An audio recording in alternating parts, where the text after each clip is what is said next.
Riders to the C class 12 semester 4 অর্থাৎ long কোয়েশ্চেনের ক্ষেত্রে যে সকল লং কোয়েশ্চেন্সগুলো ইম্পর্ট্যান্ট বলে সব থেকে গুরুত্বপূর্ণ সব থেকে ধরা হয় সেগুলোর মধ্যে একটা অত্যন্ত গুরুত্বপূর্ণ প্রশ্ন হচ্ছে role of the sea in Riders to the C.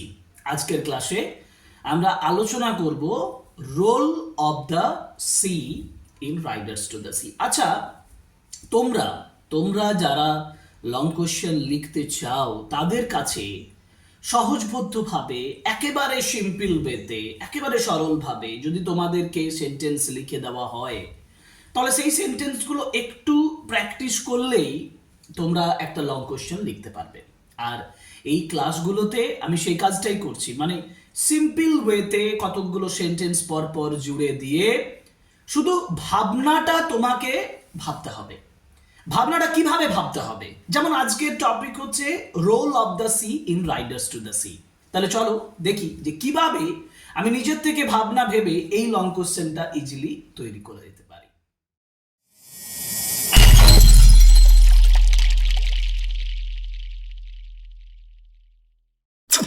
Riders to the C যে ড্রামা, মানে যেটাকে আমরা আগে অলরেডি ট্র্যাজেডি বলে একটা লং কোয়েশ্চেন করেছি, সেই ট্র্যাজেডির সি সি হচ্ছে সমুদ্র।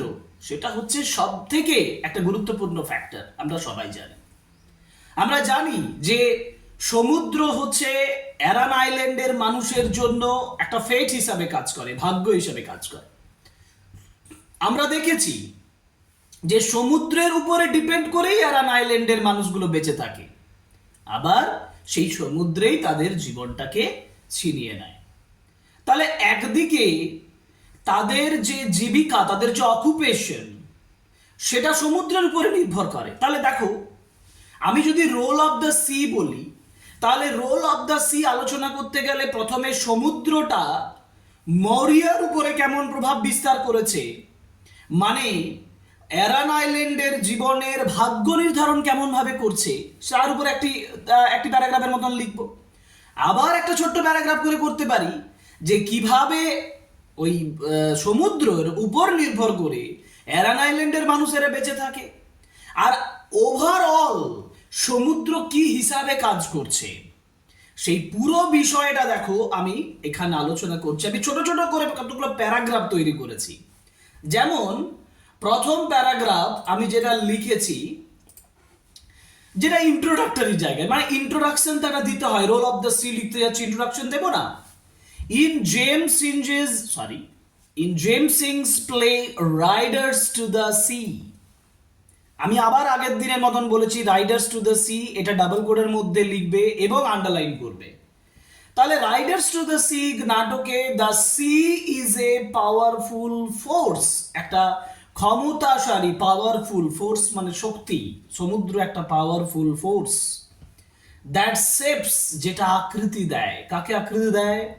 The lives and the destiny of the characters, চরিত্রগুলোর জীবন এবং চরিত্রগুলোর যে ভাগ্য সেটাকে শেপ দেয়। এটা একটা ইন্ট্রোডাক্টরি সেন্টেন্স। শুরুতে আমি লিখবো, আর একটা ছোট্ট কথা লিখবো, আমি এটা নাও লিখতে পারি। তুমি যদি মনে করো এই সেন্টেন্সটা বাদ দিয়ে দেবো, সেন্টেন্স বাদ দিয়ে দেবো। It is almost like a living presence in the play. এটা একেবারে একটা জীবন্ত অস্তিত্ব, সমুদ্রের একটা জীবন্ত অস্তিত্ব এই প্লেতে আমরা দেখতে পাই।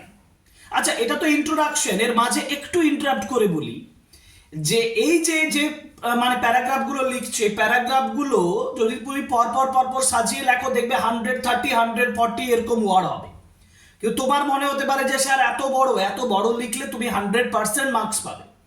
কিন্তু যারা মনে করছো যে এটাও আমি অনেকটা জটিলভাবে লিখতে পারবো না, তাদের জন্য আমি ছোট করে একেবারে লাস্টে 100 ওয়ার্ডসে লিখে দেবো। তো সুতরাং পুরো ক্লাসটা করো, বুঝে যাও, যাদের যেটা প্রয়োজন তারা সেটা করবে, ঠিক আছে? তাহলে এটা হলো প্রথম প্যারাগ্রাফ, ইন্ট্রোডাক্টরি জায়গায়। এবার সমুদ্রের ফাংশন যেটা, সেটার উপরে লিখেছে দেখো, যে the sea becomes a symbol of, সমুদ্র হয়ে উঠেছে একটা প্রতীক, সিম্বল অফ ডেথ মানে মৃত্যু, লস মানে হচ্ছে হার, এবং ট্র্যাজেডি মানে বিয়োগান্তক ব্যাপার, তাই না? বিয়োগান্তক ঘটনার সিম্বল, প্রতীক সমুদ্র হয়ে উঠছে। Moria has already lost her husband. Moria, the mother figure, the mother of Bartley and Kathleen. তাহলে মরিয়া সে অলরেডি কি করেছে? তার হাজবেন্ডকে হারিয়েছে, ফাদার ইন ল শ্বশুর মশাইকে হারিয়েছেন, and 6 sons including Michael and Bartley, Michael এবং বাটলে সহ 6 জনকে। এটা তুমি ইজিলি লিখতে পারবে যে sea becomes a symbol of death, loss and tragedy, মানে সিম্বল হিসাবে পরিণত হচ্ছে। এবং কেন? কারণ Maurya has already lost her husband, her father in law and her 6 sons including Bartley and Cathleen. তারপর বলবে the sea is the inevitable fate of the island people. The sea is the inevitable fate মানে হচ্ছে অবশ্যম্ভাবী একটা ভাগ্য হচ্ছে সমুদ্র। No one can escape it, কেউ এটাকে এসকেপ করতে পারবে না, মানে কেউ এটাকে দূরে সরিয়ে পালাতে পারবে না। মরিয়াজ হেল্পলেসনেস, মরিয়ার যে অসহায়ত্ব শোজ, দেখায় that the sea controls their destiny, সমুদ্র তাদের ভাগ্যটাকে কন্ট্রোল করে। এখানে সিটাকে ডেস্টিনি হিসাবে আমি এই প্যারাগ্রাফটাতে লিখছি। প্রত্যেকটা প্যারাগ্রাফে আমি এক একটা বিষয়ের উত্থাপন করেছি। দেখো মানে সমুদ্র কি হিসাবে কাজ করছে, প্রথমে সিম্বল হিসাবে কিসের সিম্বল, তারপরে বললাম ফেট হিসাবে কিভাবে কাজ করছে। পরের paragraph, on the other hand, অন্যদিকে the sea is also the source of livelihood for the islanders. এটা আমি বলছিলাম যে সমুদ্রটা হচ্ছে ওই আইল্যান্ডারদের জীবিকার উৎস, source of the livelihood for the islanders. And the Aran islanders must ride the sea, Aran আইল্যান্ডার্সদেরকে সমুদ্রে রাইড করতেই হতো to earn their living even if it risks their life, যদিও বা যতই এটা তাদের জীবনের ঝুঁকি দিক। বোঝা গেল? এটা জীবিকার সোর্স হিসাবে কাজ করলো। আচ্ছা, এবার পরের প্যারাগ্রাফে যেটা বলবো, মানে নেক্সট প্যারাগ্রাফে, সেটা দেখো, the sea is a symbol, আরেকটা ছোট করে সিম্বল নেচারের পাওয়ার হিসাবে বলছি। আমি তো ওখানে প্রথম দিকে যে সিম্বলটা বলেছিলাম যেটা ফেট, যেটা ডেথ ইত্যাদি, কিন্তু এখানে আরেকটা সিম্বল হচ্ছে নেচারস পাওয়ার। কারণ আমি যদি সিম্বল কথাটা ব্যবহার না করি এখানে, তুমি বলতে পারো the sea is our nature's power, sea হচ্ছে প্রকৃতির ক্ষমতা। ইট শোজ, এটা দেখায় দ্য স্মলনেস অফ হিউম্যানস, মানুষের কতটা ছোট ক্ষুদ্রত্ব সেটা দেখায় in the face of the natural forces. হ্যাঁ, এটা ঠিক। প্রাকৃতিক শক্তির জায়গায় মানুষের ক্ষমতা কতটা সীমিত, কতটা ক্ষুদ্র, এই সমুদ্রটা সেটা প্রমাণ করে। প্রুভস দ্যাট ফর মরিয়ার কাছে the sea becomes a personal enemy. আবার মরিয়ার কাছে সে একটা ব্যক্তিগত শত্রু। কেন? হার সরো, ফিয়ার তার দুঃখ, তার ভয়, অ্যাকসেপ্টেন্স অফ ফেট ভাগ্যের যে গ্রহণযোগ্যতা, are connected to the C, এগুলো সমুদ্রের সঙ্গে যুক্ত। মানে তার মধ্যে যে সরো, দুঃখ কাজ করছে, যে ভয় কাজ করছে, যে অ্যাকসেপ্টেন্স অফ ফেট, এবং তারপরে যে ভাগ্যটাকে গ্রহণ করছে, সমস্ত কিছু সমুদ্রের সঙ্গে যুক্ত। তাহলে এ হচ্ছে মরিয়ার পার্সোনাল এনিমি। তাহলে সমুদ্রটাকে আমি আবার মরিয়ার পার্সোনাল এনিমি হিসাবে দেখালাম এই প্যারাগ্রাফে। তারপর ইন দ্য এন্ড, সবার শেষে, মরিয়া রিচেস এ ট্র্যাজিক আন্ডারস্ট্যান্ডিং। ওটা তুমি আগের প্যারাগ্রাফের সঙ্গে জুড়ে দিতে পারো। No man at all can be living forever and we must be satisfied. কোনো মানুষ এই চিরকাল বেঁচে থাকে না এবং আমাদেরকে সন্তুষ্ট থাকতে হয়। এটা মরিয়া শেষে তার আলটিমেট রিয়ালাইজেশন এটা। তারপর so the sea reflects universal truths. সুতরাং সমুদ্র ইউনিভার্সাল ট্রুথসকে রিপ্রেজেন্ট করছে, death, fate, helplessness and human suffering. দেখো, মৃত্যুকে বোঝাচ্ছে, ফেট মানে ভাগ্যকে বোঝাচ্ছে, হেল্পলেসনেস অসহায়ত্বকে বোঝাচ্ছে, এবং হিউম্যান সাফারিং মানুষের যন্ত্রণা, মানুষের কষ্টটাকে বোঝাচ্ছে। ফাইনাল সেন্টেন্স যেটা লিখবো, it makes the play true tragedy. সমুদ্রটাই এই নাটকটাকে সত্যিকারের ট্র্যাজেডি করে তুলছে। And it is the central force of the play, a destroyer.